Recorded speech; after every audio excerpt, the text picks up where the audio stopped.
नमस्कार। एक बार फिर से स्वागत है आप सभी का हमारे मदरौनी गांव में। और मैं शिवेश सिंह। आज जो डिस्कशन हमारा है, मूल डिस्कशन जो मैं आपसे करने आया हूं, देखो, वैसे तो मैं मेरे चैनल पे अलग अलग वैरायटी के प्लांट्स और एनिमल्स का जो है डिस्कशन करता हूं, लेकिन आज का डिस्कशन थोड़ा हमारा अलग हटके होगा। एक टॉपिक नहीं, कई एक टॉपिक होंगे। और मूल बात ये रहेगी कि जैसे हमारा गांव है मदरौनी, जहां से मैं तमाम वीडियोस, ज़्यादातर वीडियोस अपडेट करता हूं। ठीक है। तो अभी जो है बाढ़ का मौसम है, क्योंकि कोसी नदी के किनारे हमारा घर है। तो बाढ़ के मौसम में हमारे गांव में कैसी है हम सबकी ज़िंदगी, है ना। मतलब कि क्या स्थिति रोड्स की है, या फिर जो है प्राइमरली तो वैसे तो मुझे वेजिटेशन की बात करनी होती है, लेकिन हम ये तमाम चीज़ें देखेंगे कि बाढ़ में जो है किस तरह से डिस्कम्फर्ट आता है हमारे जीवन में। ठीक है ना। तो इसके ये आम के बगीचे में भी आपको बाढ़ का पानी दिख रहा है ना। अब इससे दो नुकसान है। एक पहला नुकसान तो ये है कि ये जो आम के बागान होते हैं, इसमें नए जो पौधे हैं, जैसे ये वाला छोटा पौधा है, तो इसका नुकसान हो जाएगा। ठीक है, उम्मीद है। और एक नुकसान ये है, दूसरा नुकसान ये है कि आपको सामने जो घर दिखेंगे वो रोड तक पहुंचने में उनको दिक्कत होगी, डिस्कम्फर्ट होता है। ठीक है। तो ऐसे जो है बाढ़ का पानी पूरी तरह से फैला हुआ है गांव में। हालांकि मैं जिस जगह से स्ट्रीमिंग कर रहा हूं ये ऊंची जगह है। ठीक है। अच्छा, अब इसी रोड में आप आगे जाओगे तो आप जो है मदरौनी चौक पे पहुंचोगे। ठीक है। और वो NH-31 में मिलता है। तो ये पूरा का पूरा जो मेन रोड है हमारे गांव का, ये नहीं डूबता है कभी, है ना। तो चलिए हम करते हैं भ्रमण, देखते हैं धीरे धीरे।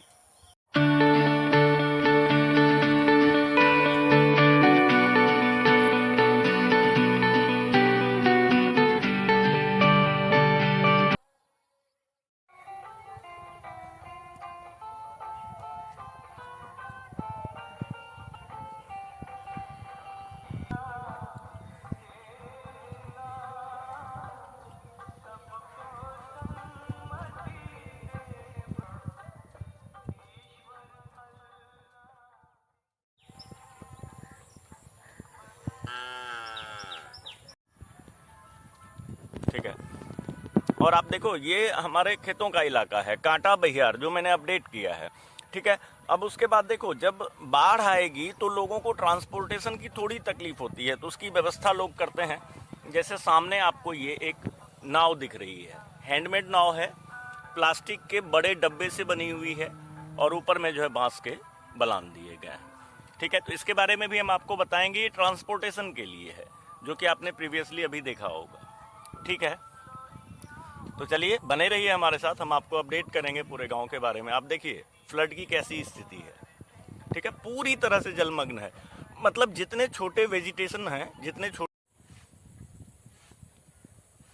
आप देखो बाढ़ का लेवल। ठीक है। सामने देखो आप, ये स्टेट बोर्डिंग है जो डूबा हुआ है। सामने आपको वो खेत दिख रहे हैं, तो उसमें आपको मनिजरा के पौधे दिखेंगे, सिसबेनिया प्लांट, है ना, जो फॉडर के लिए, फ्यूल के लिए मतलब लगाया जाता है हमारे खेतों में। तो ये मनिजरा के पौधे, मनिजरा की खेती पूरी तरह से मतलब बर्बाद हो जाएगी। अब इसकी सिर्फ जलावन बन सकती है और कुछ भी नहीं। ठीक है। तो फिर आगे भी आपको कुछ घर दिखेंगे। ठीक है, आगे भी आपको दिखाएंगे चीज़ों के बारे में। आप बने रहिए हमारे साथ। और बस यहाँ से चलेंगे हम ऐसे रोड वाइज, धीरे धीरे डिस्कशन करते हुए, चीज़ों के बारे में बताते हुए। जैसे यहाँ सामने मनिजरा की खेती है, जिसको सिसबेनिया प्लांट बोला जाता है। ठीक है। और मतलब कि जैसे देखो आप, स्पॉन्ज गॉर्ड की खेती थी, ठीक है ना, जो पूरी तरह से बर्बाद हो चुकी है।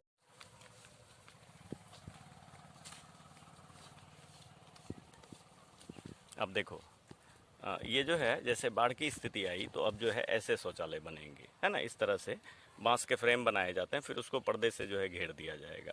और पानी जैसे जैसे बढ़ता जाएगा तो इसको जो है, मतलब फोल्डेबल कह सकते हो, ऊपर कर लो आप, और ऊपर कर लो, और ऊपर कर लो। रोड से ऊपर आ गया तो फिर दिक्कत होगी।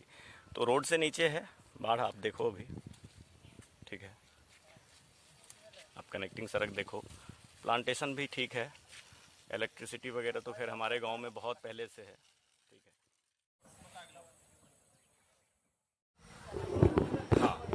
देखो, आपको मैंने मतलब आज के व्लॉग में मदरौनी में हमारे गांव में जो है कोसी से आई हुई बाढ़ में किस तरह से जो है हमारी ज़िंदगी चल रही है उसके बारे में मैंने थोड़ा सा आपको दिखाया कि पानी का क्या जो है हमारे यहाँ मतलब बाढ़ से क्या डिस्कम्फर्ट हमारे जीवन में आता है। तो देखो, यदि मैं डिस्कशन करूं तो सबसे बड़ी बात ये होगी कि दो बातें होती हैं किसी भी चीज़ की।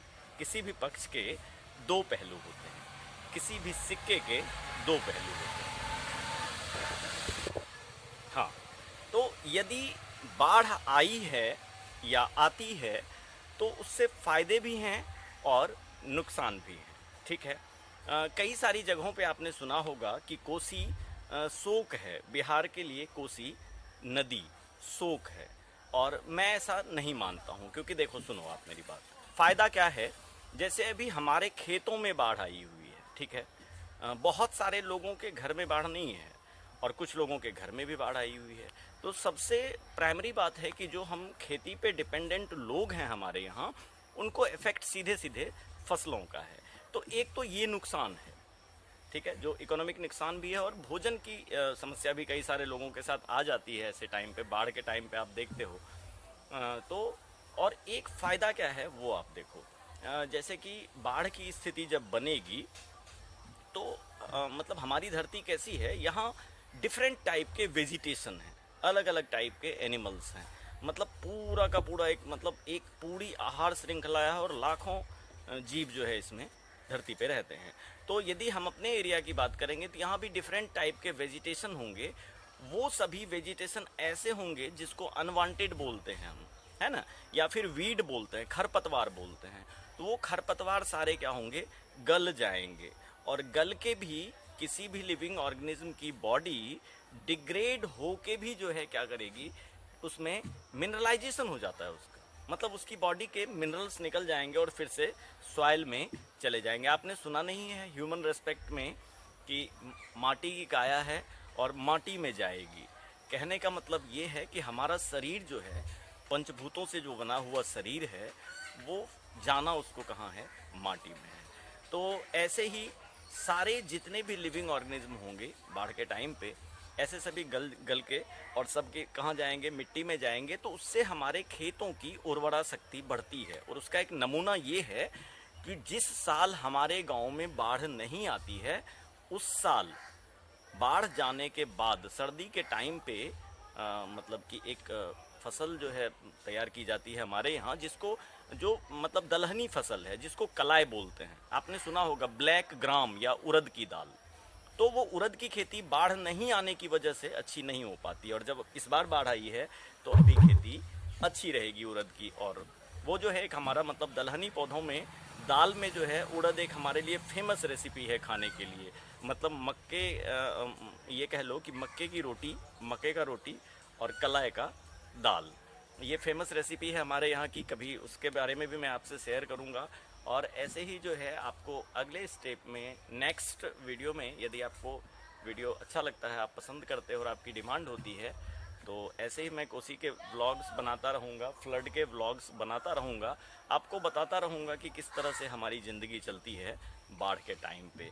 आपको वीडियो कैसा लगा, आपको आज का व्लॉग कैसा लगा, उसके बारे में ज़रूर कमेंट करें। यदि पसंद आए तो लाइक करें, और नए लोग जो हैं, नए व्यूअर्स, वो सब्सक्राइब करें मेरे चैनल को। सभी को दिल की गहराई से प्रणाम, दोस्तों को बहुत प्यार भाई लोग, और बच्चों को बहुत आशीर्वाद। मेरे सभी विद्यार्थीगण को सबको बहुत आशीर्वाद। ऐसे ही मिलते रहेंगे, बताते रहेंगे, दिखाते रहेंगे। लाइफ ईज या ease of livings. Ease of livings कहने का मतलब हुआ कि हम जिंदगी को जो है कैसे आसान बना सकते हैं, ठीक है। तो बाढ़ एक त्रासदी है, कुछ लोग कहते हैं। तो बाढ़ की त्रासदी से हम अपने आप को कैसे बचा सकते हैं, उसके दर्शन होंगे आपको हमारे एरिया में। तो बस बने रहिए हमारे साथ, और मिलते रहेंगे, बताते रहेंगे, दिखाते रहेंगे, आपको कुछ ना कुछ हमेशा नया सिखाते रहेंगे। और देखिए, सबसे बड़ी बात है खुश रहें, खुशियाँ बांटें और नफ़रतों का त्याग करें। जीवन में आगे बढ़ना है तो खुश रह के ही हम जीवन में आगे बढ़ सकते हैं। गुस्से में रह के हम जीवन में आगे नहीं बढ़ सकते, हम गोल अचीव नहीं कर सकते। गोल अचीवर बनने के लिए आपको हैप्पी रहना होगा और आपके हैप्पी रहने से ही समाज हैप्पी रहेगा। Thank you so much for watching. Thank you for your support. जय हिंद।